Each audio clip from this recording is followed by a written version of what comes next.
Welcome to the Bearded Bereans, where we analyze topics of the day in the light of the scriptures. Welcome to this special episode of the Bearded Bereans. I'm joined today by Max and Jason, and my name's Cole. And Jay, looks like we have a guest here today. Do you mind introducing our guest? Yeah, we're here with Uri Brito today. Uri, it's great to see you. I'm happy to have you here with us. We pulled a bio from somewhere. I'm going to read for those Google Books. Our listeners who don't know who you are. Uri's the pastor of Providence Church, a CRE church in Pensacola, Florida. He's the author of The Trinitarian Father. Brito is a member of the board of directors for Theopolis Institute and senior fellow of pastoral theology for the Center for Cultural Leadership. He's the co-author of a commentary on Ruth, published by Athanasius Press, and the founder of Kuyperian Commentary, a digital publication and podcast that can be found at kuyperian.com. Pastor Brito successfully defended his doctoral thesis from Reformed Theological Seminary in Orlando on Reformed pastoral theology. There's a whole lot of stuff in there. It seems like maybe this is a little bit of an older bio. I've heard that you have a new position in the CRE as well. You want to tell us about that? Yes. In September of 2023, we had our general council of the CREC when we met in the holy land of Moscow, Idaho. And we were there. We were there for the council. The council of the CREC meets every 3 years, opposed to PCA. They meet annually. We meet every 3 years. And the second term of our former presiding minister of council is Virgil Hurt. He completed his second term. And so you can only serve for 2 years, ordinarily. And at that point, they had to elect somebody, and the presbyteries, the 7 presbyteries, now we have 9, but the 7 presbyteries were in agreement that I would be the right candidate for the right time in our history. And so I was elected as the presiding minister of council, which essentially means I represent the denomination nationally and internationally, and I'm sort of a spokesman for the CREC, and we just celebrated 25 years, and so we have now over 130 churches.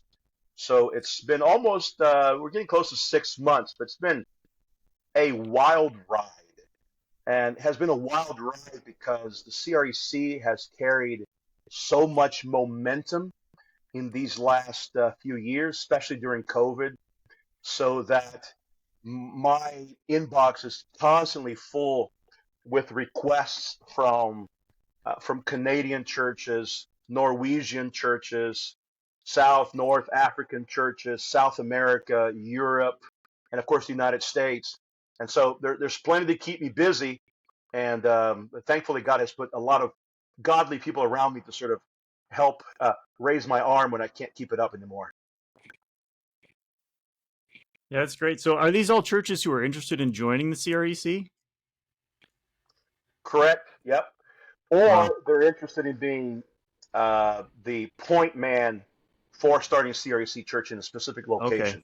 Yep. And so, but I suspect we probably have around 15 to 30 churches that are looking to join the next year or two. Wow. That's great. That's awesome. Yeah. So I know that it's an interesting concept that you have you meet every 3 years, but a presiding minister, or is that the correct terminology, presiding minister? Yeah, it's PMOC, presiding minister of council. And so just as a summary here, there's a presiding minister of council who is over the denomination as a representative. And then each presbytery has a presiding minister of presbytery. So it's PMOC and PMOP. And we have 9 presbyteries now. Each presbytery has a presiding minister. And so as the presiding minister of council, I meet with those 9 presbyters at least once a quarter or so to talk through issues going on in their presbyteries. So it's been an absolute delight. Yeah, I can imagine I'm sure it's an honor, but it's also a good responsibility given. So I'm curious, what does that look like as far as your, are there any big issues kind of brewing that you're looking to tackle as part of your tenure as PMLC? OC, excuse me. PMOC. Yeah, one of the one of the issues, my entire agenda came out when when I spoke before the council. And so there were, the entire congregation was full. It was every council holds one main worship service. Mhm. And so I was the main speaker that evening, and I addressed what my entire agenda was. And I'll just summarize it for you all here and your listeners. I have a sort of a threefold agenda that I want to convey to the CREC as we move to this new era where there's so much interest. But it's also important that we're not just bringing anyone who wants to come in. Sometimes what's common is that people want the quote unquote brand, but they don't want the culture of the brand. And Hmm. so I want to make sure that people understand that the quote brand has a culture. And so that's the first thing, culture. When you come to a CREC church, and I know where you guys go to church, and I know your pastors, I think that's going to be a common feature that you're going to be with one another. You're going to be the men are going to be having back porch conversations with cigars and drinks. People are going to be in each other's homes. They're Hmm. going to be singing psalms and hymns and spirit songs. The children are going to be together with their parents in worship, right? I have probably, I don't know if anyone has gone, I probably visited close to 40 CREC churches. And Wow. no matter where I go, I just got back from rural Arkansas a couple of weeks ago. I just got back from Moscow 2 days ago. I'm going to Lancaster, Pennsylvania next week. In all these places, when I go, they may have different accents. Their beer may be different. They may be smoking weird stuff. But what I do know is that the conversations are basically the same. Hmm. There's a conversation about raising children, about being good husbands, being good wives, how to worship better as men, how to lead homes, Hmm. theological issues going through the denomination or going through the social media world. Same conversations, just different people and maybe different cultural practices. So that's the cultural. The theological issues, I will say that it is very much my desire to preserve theological distinctives that shape who we are. And theologically, I'm talking about the two main P's of the CREC, which are paedo-communion and postmillennial eschatology.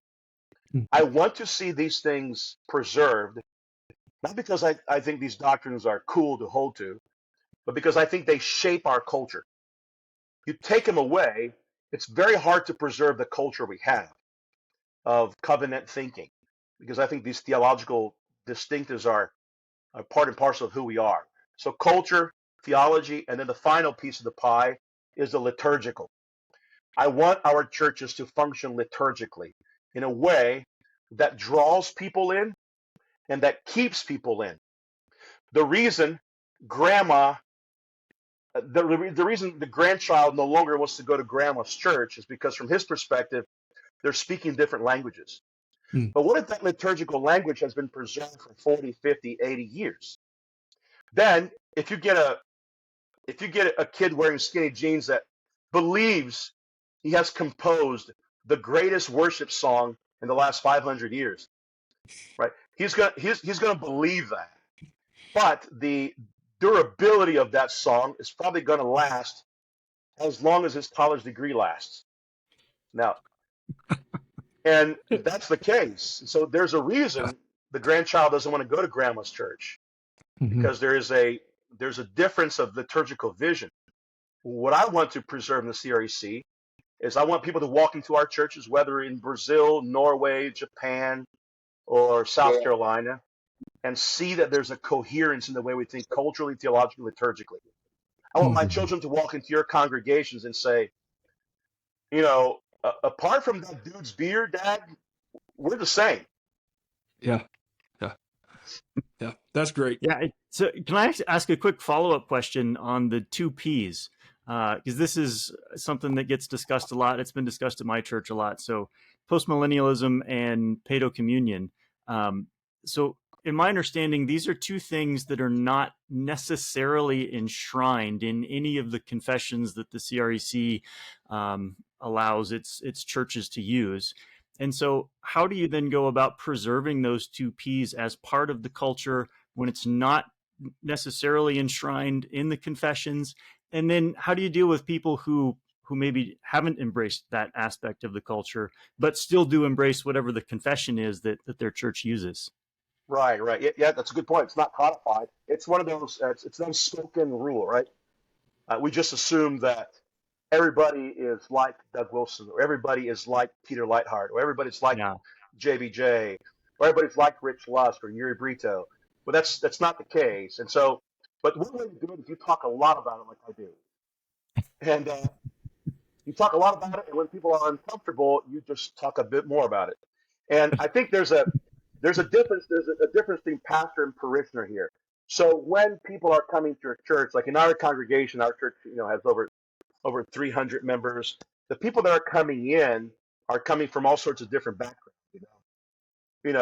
I mean, there are people coming in that maybe still believe or have just gotten over the fact that the rapture didn't happen in the year 2000, and they may be bitter or angry about that, depending on who they follow. And so they're going to be at different stages. So for these people coming into our CREC churches, I want to have an enormous amount of patience as we walk. And I mean, you guys know the drill. If you put a bunch of guys who haven't thought very deeply about theology, and you put them in a table with humidor fans everywhere, and they're wanting to drink and smoke, it's almost impossible not to be drawn into the world that we uh, literally inhale and exhale. The parishioner, when it comes to the pastors coming in, I think it's important for presbyteries to really encourage pastors and leaders coming in. They're going to lead congregations to uphold these principles. Now, you may have heard of what happened in 2023 at council, is that in some ways we did codify paedo communion. So what passed in 2023 was that even churches that don't practice paedo communion, let's say a London Baptist church, and by the way, there are maybe one or two of those, even don't practice that. If your kids went to that London Baptist church on Sunday morning, that London Baptist church would have to allow you and your children to practice paedo communion. And the reason that's the case is because the reason it's embedded in the word communion itself. Mm-hmm. And what that means is that it's significant that we all respect the communicant status of each person, so that every church we go to, there's a coherence to it. So paedo communion is probably more embedded than postmillennialism. However, I think those two, they go together like gin and tonic. They have to be united. I mean, you ever tried? Maybe in the 18th century they tried gin by itself, but it's just not as good. Yeah, otherwise you're just drinking perfume, basically. You're exactly, yeah. You're drinking just something that's aromatic but doesn't have any good flavor to it. So the postmillennial element comes in because I think everyone has an eschatology, and when children come to the table, what they're doing is they're eating their eschatology. And if they can't eat their eschatology, if they have to wait till later on to eat their eschatology, that's going to create a level of disharmony in the way they think about reality. And I think that is unhelpful in the long term. In other words, in the short term, they produce some fruit, but in the long term, I think those two ideas need to come together. And I'm going to encourage that to be a practice in the CREC. In a way, it's also in a way what it allows to preserve that ecumenical unity within different denominations that are part of the CREC as well. And there is a give and take on both sides, which is we kind of struggle with that unity among the churches today. So it's good to see that we can bring together our brothers and sisters from LBC and Presbyterian backgrounds together under one umbrella. Yeah, I agree. And I think that's what you're seeing right now. So in most cases, you think, boy, a denomination that has 130 churches, has been around for 25 years. Yeah, we've had our differences. But I think anybody who attended the council in 2023, even though there were differences, what you witnessed there was a very unified council. Whereas, let's say there were 10 decisions made, I don't remember all of them by memory, but I know that out of the 10 decisions, almost all of them were 14-0, which means that every delegate voted in favor of it. Now, Hmm. try attending a Presbyterian and another denomination, see if that happens. It does not happen at all. That's a comforting thing for us. I think it should be. Yeah, and that's a sad thing for us as the church. So it is truly encouraging to see when churches come together and work together for the glory of our God and for the fame of the name of Jesus Christ, setting aside our small differences and working together for the propagation of the gospel in a world that is sinking in wickedness and sin today. Yeah, hearty amen. Yeah, Yeah. and I think the Catholicity that we are demonstrating is just as infectious as the rest of the culture. I think it's part of the culture of the CRE as well, and it's exciting to see what's around the corner for us as pastors remain faithful and we move off into the future. So, turning the corner and moving more towards your book, you have a new book coming out, and I'm excited to read it. I ordered it, but it wasn't going to be here until like 3 days after the interview. So, um, what I've done was I've gone through and I've listened to some of your called conference talks and some of the talks surrounding that, just to try to get a firm grasp of what is going on in the book. So I'm excited to talk to you about it. Um, but in the title, it references a war, the War of the Priesthood. What war are you referring to there? Yeah, here's a copy of the book there, just so you guys can take a look at it. And it's been out for a couple of weeks now. You see it there? There you go. Mm-hmm. I think here's my premise. Here's my premise, guys.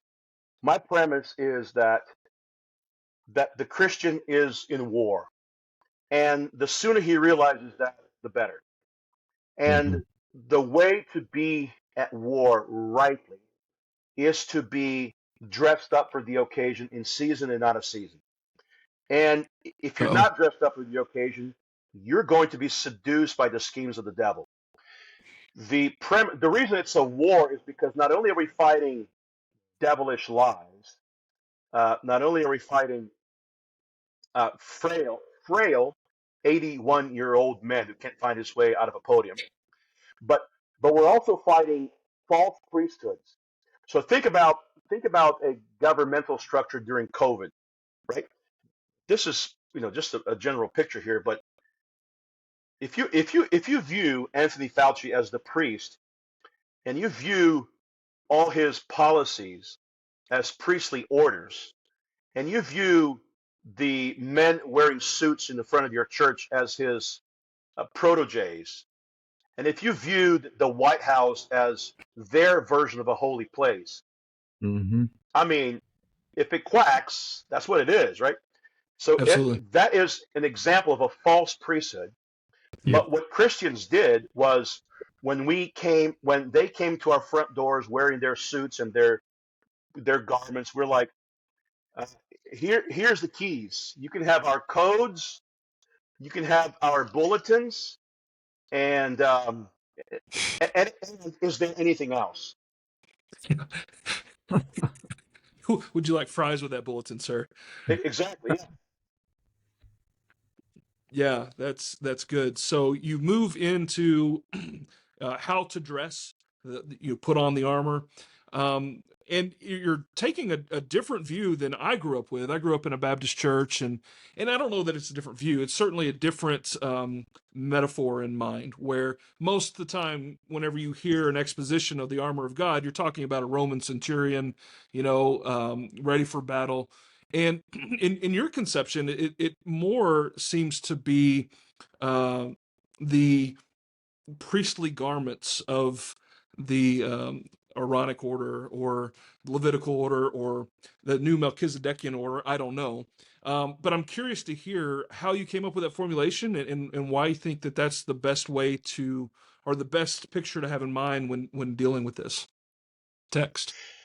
I think that when the Apostle Paul says in Ephesians that we are to be a people that are standing firm because the wicked schemes of the devil want to entangle us, and that we fight against principalities and powers, I think that would be very odd the apostle to say, we fight against principalities and powers. However, why don't you imitate this Roman soldier who is a principality and power? It just it just wouldn't make sense. You know, Paul saying, here's a holy empire that I want you to submit to, but Hmm. I want you to imitate an unholy empire. There'd be a contradiction of visions. So I think what Paul is hearkening to is the quote empire of the Old Testament built on a temporary priesthood with Aaron and his sons, but going also back to Adam's priesthood. Hmm. Adam was the first priest in the garden. Hmm. When the devil came into the garden and Adam was confronted in the garden, because the Bible says Adam was right there, right? Eve was just doing most of the talking, which is problem number one. But beyond that, Adam said, "Yo, it's Friday night. It's open mic night," and he gave the devil kind of an open mic. And so, but what he should have done is, uh, get thee behind me, Satan, and let me use my new cowboy boots to crush your head. And that's not what he did at all. He allowed the conversation to continue. And so, a very different strategy than what Jesus did in the wilderness temptation. Jesus defeated the devil and led the devil to the word of God. It is written, it is written, it is written, right? Quotations from Deuteronomy chapter 8. And then Yes. in Romans 16:20, it says, and the God of all peace shall soon crush Satan under his feet. So there's an imagery there that God is in the business of crushing evil things and evil paradigms and evil systems. And the priesthood is that fundamental motif by which he uses to crush. So the Aaron's priesthood was guided by a naked priesthood of the fallen Adam. Our royal priesthood is guided by a clothed priesthood of the new Adam, Jesus Christ. Hmm. So can I back up just real quick and go back to what you were saying before about the schemes of the devil, and you went straight to COVID and you started talking about government policies and you referenced our government leaders, and after that, then you went back to the garden and you've talked about Satan in the garden and his schemes there. In verse where is it, in Ephesians 6, put on the whole armor of God so that you will be able to stand firm against the schemes of the devil. That's in verse 11. Are you equating in some way what our government is currently doing with the schemes of the devil? In other words, what are the schemes of the devil that we face today? I think if you think of sort of C.S. Lewis categories and screw tape letters, I think the devil is in the details of the corridors of DC. And all you got to do is just spend, I've done a couple lectures in political events in DC, and just spend 10 minutes around those people and you get a good feel for it. But beside the point, I think that what Paul sees is that there is always a war behind the earthly war. And so Paul is saying that you think that all there is what you see. What I think and what I know to be true is that there's much more than first meets the eye. And if the Christian goes about his task only living by sight, he's going to miss what's actually controlling the DC puppeteers. And what he's going to see behind the scenes, if he goes behind the veil, he's going to see a fallen angel. And the sooner the Christian realizes that, the more equipped he's going to be to realize that his war is not just against DC policies, but the root of those DC policies, which means that any proclamation that by nature does not exalt Jesus Christ as Lord is demonic. There's no middle ground. Yeah. Absolutely. And one of the things you see if you spend any time in conservative, secular commentary radio shows, one of the big questions being floated around is who is behind all this? They have this idea that there's this cabal and there's all these things taking place That's part of the plan. And it's interesting because, we talk about explanatory power in different stories that the Christian is equipped to tell. And Yeah. this is the answer. There are demonic forces at work. There's the schemes of the devil are all over. Obviously, the halls of Washington, obviously in the state judiciary and things of that nature. So it is, I think, a timely message that you put this together, put this exposition out. I'm curious, did that have anything to do with your desire to write this book? Yes, 100%. I mean, I have always done some public work in terms of writing. I've published some books before COVID. Did some writing for my website, Hyperion. I have, about 20 plus writers that write for me. And I've done some work, but during COVID, I was finishing my doctoral dissertation. And one way I was finding a little bit of a reprieve from what I was doing was to use Facebook as kind of a commentary platform. And so I think in 2020 and 2021 and most of 2022, I think I wrote between 5 to 7 articles a week. And that really raised my profile and my visibility a bit more. And that was extremely helpful in thinking through what was taking place. And the metaphor that I could just never get away from, maybe because I was actually talking about priesthood in one of my chapters in my dissertation, but how that was going to be applied into the day-to-day life. And then the more I realized how these guys talked, the rhythms of their speech, their expectations for, obey or die, that kind of thing. I'm like, this is a corrupt form of the priesthood. And the first chapter of something like that came in Andrew Sandlin's, Dr. Sandlin had a book that's published many years ago on the church. I can't remember the title right now, but he asked me to contribute an article, and I wrote an article on that book. And I think it was called The War of the Priesthood.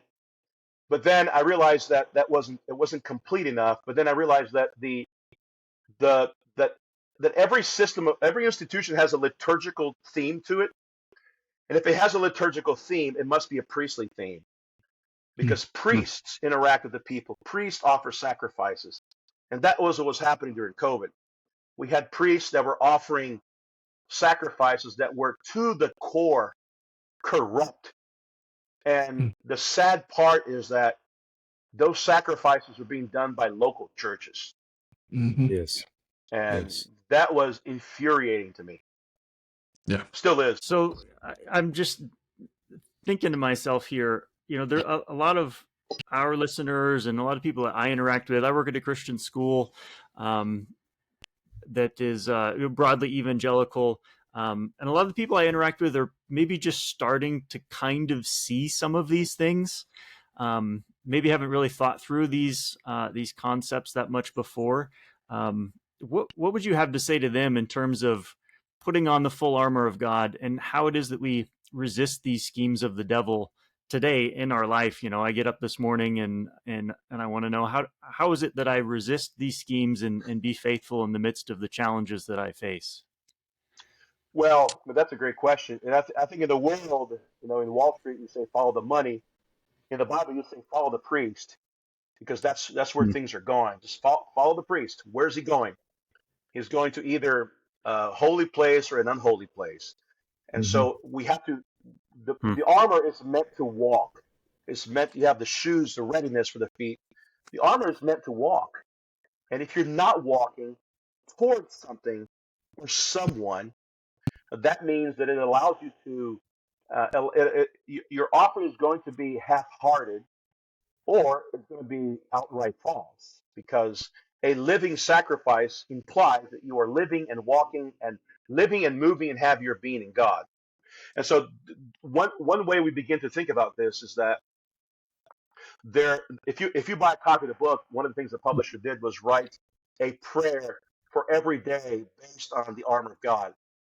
That's an easy way to just say, okay, guys, come around the table. We're going to pray that God will renew our priesthood. that God would make us priests unto others, and that our priesthood would have an effect on whatever we talk or touch or see today. Hmm. So that individual families, Joshua says, Joshua 24, as for me and my house, we will serve the Lord. Okay, then, we're going to serve the Lord with the armor God has given us. Not the armor we make up in our home, not our idol factories, but the armor God has given us. And that means, I find it interesting, but just as a side note, I find it interesting that before God gives us the armor, he gives us a couple things. In Ephesians 5, he says, husbands, love your wives. Wives, submit to your husbands. Fathers, do not provoke your children to wrath. Nurture them in the nurture and admonition of the Lord. Right? Those are household rules. Mm-hmm. So the armor of God is not given to an inactive people. And we know exactly what it refers to. We know the rules of engagement are, right? If you are at a stage in life where you're waking up at midnight every night to clean throw up from your 2-year-old, or if you're having to take your kid on Sunday morning and you're spanking him during the service because he's out of control and this is like, time number 6, right? The armor of God is given for people at that stage. We can't eliminate that. The armor can only be applicable to a stage in life that is inconvenient, let's say, right? If it's only for the stages of life that are, smooth operator, then it's not an armor meant for battle. Hmm. And we put on the armor of God, and Paul says, stand firm. He says it 3 times, just in case you didn't get it the first 2. And that's because there's a readiness posture that we have to embrace in our Christian walk. Yeah, that's so good. I like your point that it goes back to the household. Even the word, we know the word economy, which is it's the rules of the house that comes from the origination of the word. And people very often think this idea is that, well, this is a fight for my church, for my pastor, this is a fight for my council, for my denomination. And I do appreciate your approach that you bring it back home, that the battle starts with the household. This is the fabric of our society. This is where we start to worship and live out our life into the obedience to Christ. And so that responsibility is no longer we can allow to put on somebody else, but it brings it right back home that this is me as a father. And this is where it starts. And I think it's crucial today because lots of Christians today, we see them, they keep pushing it out. Well, this is not my fight. Well, if this is Right. not your fight, whose fight is this? And so this is wonderful to hear that you bring it back to what actually it belongs. It starts with the household, and from there it goes elsewhere, church, councils, yada, yada, yada. Right. And I think that's the interesting stage of history we're in, and we've lived through this before, but I think there's a uniqueness to 2024 is that to be a Christian is to be at war. And if you don't think you're at war, just wait. The war will come to you. Yes. And so if you're Mhm. not moving forward, okay, no problem. The war will move towards you. And so Right. at that point, you're not going to have a choice. So, but if you're armored up and ready to go, the war is not going to catch you off guard. And that's the premise, I think, of the wicked schemes is that we have been intentionally unprepared. So when the war comes to us, we're like, well, where did this come from? Mm-hmm. And Paul says, nope, I told you, be ready. Yeah. Yeah, I sat in a meeting in a school, I don't know, a couple of years ago, and there was this sort of notion that the rest of the world is neutral and we can just kind of approach them in a neutral sort of way. And, they're not really our enemies. And I said in the meeting, we have to recognize that there are enemies of Christianity and there are enemies of the Christian school. And I said, Jesus would not have told us to love our enemies if we didn't have any enemies. And it was kind of like a light bulb went off for some of them, like, well, yeah, I guess if we're supposed to love them, they must exist, first of all, and we could talk about what loving them looks like, but it was a new concept for them. And I think, so many people are surprised when the war does show up on their front door. Yeah. Yeah, couldn't have said it better. Yeah. Well, I know that you have a tight schedule today. I want to make sure everybody has all the questions that they want to ask out. Is that everybody good? Do we want to end there? Yes or no? Shake your head. Give me something. Um, well, hey, Pastor Brito, really thankful that you took the time to spend with us. A couple questions to round it out is, where do we find you? How do we get your book? Just give us a little bit there. Okay, well, different seasons would give me, I'll have different answers, but I think where I want to draw people to, it's sort of a one-stop gift shop, is to my Substack. That's where I've been pouring most of my attention. Like, for Okay. example, today at 5 a.m., I published a Lenten devotional. This is the 12th day of Lent, and I'm going to publish them all the way to the 40th day. So every day, there's a free Lenten devotional with the hymn of the day. And my Substack is where you're going to find all things Uri Brito, for good or ill. And that Substack account is Dr. as in for doctor, Brito, Dr. Brito .substack.com, Dr. Brito, Brito .substack.com. You can subscribe to. There's a free version that gives you, 70% of my content, and then there's a $5 a month version that gives you 100%, and that 100% gives you access to new book projects I'm doing, special episodes that I'm doing, interviews with people like David Bonson, kind of a behind the paywall. And I use that money to buy cigars and booze, and so you should be proud of me. Amen. Preach it, brother. Hey, yeah, for Lent, Max is giving up cigars between like 6 a.m. and 10 a.m. So No. Between 8 a.m. and 6 p.m. Oh, it's longer. Starting tomorrow. He's behind on the Lenten calendar. Yeah. We will put links to your website and to your book if that's all right with you. And so our readers can go and check it out and see it for themselves, ask you questions. And we really appreciate for your time, Pastor. Yeah, my absolute pleasure. It's a joy to get to know you guys a little better. Absolutely. all right, thank you. Thank you very much for coming. The kings who fight against my Lord shall taste his wrath and meet his sword upon their